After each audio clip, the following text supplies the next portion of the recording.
Deməli, xanım Fatimə Zəhra Ali Muhəmməddəndir. Bunu heç kim inkar eləyə bilməz. Yəni, sən salavatunda ki, dua eləyirsən də, istər namazın içində olsun, istər namazdan kənar olsun, orada Fatimə yoxdursa, deməli, bu salavatın içi nədir? Boşdur. Meyvədir, qabığı var, amma içi isə nədir? Yoxdur. İçi olmayan meyvənin də heç bir canlıya xeyri nədir? Dəyməyəcək. Bəs niyə axtarmamsan? Bu qiyamət gününə qalır. Niyə axtarmamsan ki, axı Peyğəmbər səhih hədisdə, Vəhabi kitabında, Sünni kitabında, Şiyə kitabında deyir ki, Ali Mühəmmədsiz dua nədir? Qəbul deyil. Peyğəmbər və izafə olaraq Ali Mühəmməd. Ali Mühəmmədin için nə ilə istəyirsən doldur. Səhabələr, alimlər, tarixçilər, filançılar, o boş olmamalıdır o. O olmalıdır və içi də nədir? Sənə bəlli olmalıdır. Ali Muhammed, nə bilim, belə olmur. Xanım Fatimə Zəhra Səlamullahi Aleyhanı tanımaq, deməli, sənin dualarının qəbul olunması deməkdir. Xanım Fatimə Zəhranı tanımaq, sənin üçün dinivin kamalı deməkdir. Fatimə Zəhrasız din nədir? Sənin üçün alınmayacaq.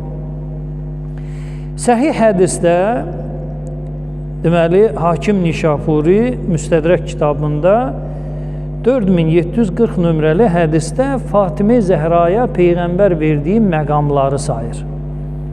Hədisin içindədir. Peyğəmbər belə buyurdu. Ölüm əyağında, yenə də o Vəhabi alimin sözü ilə desək, Fatimənin qəlbi qırılmasın, xala xətrin qalmasın, bu sözləri deyib. Əslində onlar bu şeylərə layiq deyirlər. Əqidələri budur ya, sadəcə olaraq hələ deyə bilmirlər. Bir müddət sonra rahat deyiləcək. Allah imkan verməsin. Peyğəmbərimiz buyurur Fatimə Zəhraya, məqamlara bax. Seyyidət nisa hadihil ümmə. Bu ümmətin qadınlarının tacı və padşahı, ən fəzilətlisi kimdir? Xanım Fatimə Zəhra. Bu Peyğəmbərdir.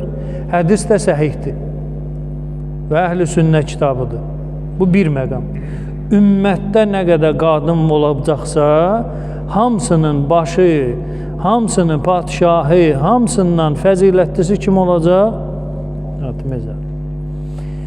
Yenə Peyğəmbər buyurur, xətrin qırılmasın deyə, Seyyidət nisa'il müminin, möminlərin qadınlarının xanım Fatimə Zəhra neydi? Seyyidəsidir.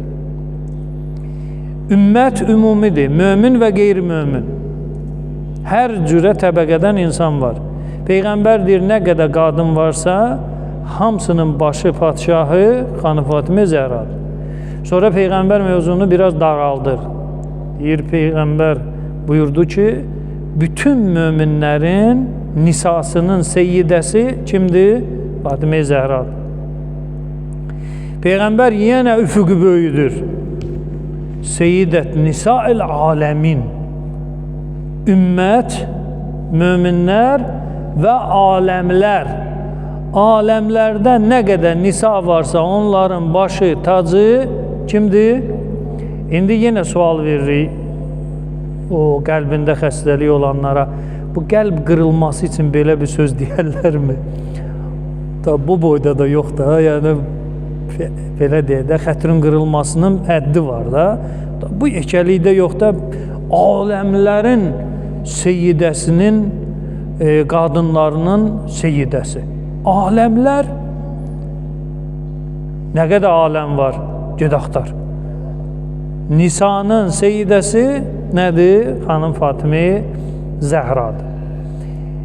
İndi bu hədislərin iyini Qurandan tutaq. Ali İmran surəsi 61-ci ayədə mübahilə adı ilə məşhur olan bir ayə var. Mübahilə nədir? Nifrin, lənət. O deyirlər, dində lənət oxumaq yoxdur. Yox, elə Quranın özündə var. Quran deyir ki, Yalançıya nə oxumaq lazımdır? Lənət oxu. Allah oxumur ha, bəndə oxuyur. Allah sənə vəzifə necə namaz verib, oruz verib, zəkat verib, bu vəzifələri yerinə yetir.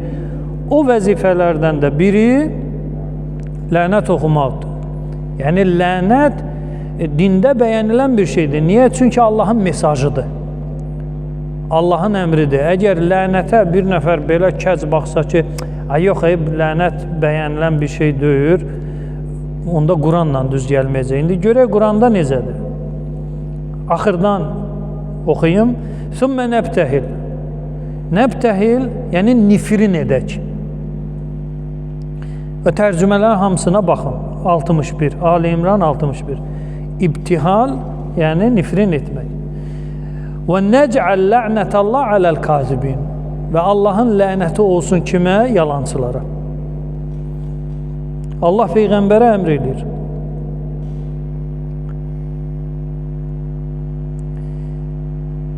İndi nifrinə getmək üçün, bu lənət müharibəsinə getmək üçün Peyğəmbərə Allah demir, tək get. Peyğəmbər meydana tək getməyib. Allah Peyğəmbərə əmr eləyib. Allahın əmrlərinə baxaq. Əbna evladlar. Nisa qadınlar. Ənfus öz deməkdir. Tərcümələrdə yazılır kişilər. Yəni kişilər, qadınlar və uşaqlar. Neçə təbəqə oldu? 3 təbəqənin nümayəndəsi getməlidir. Hara?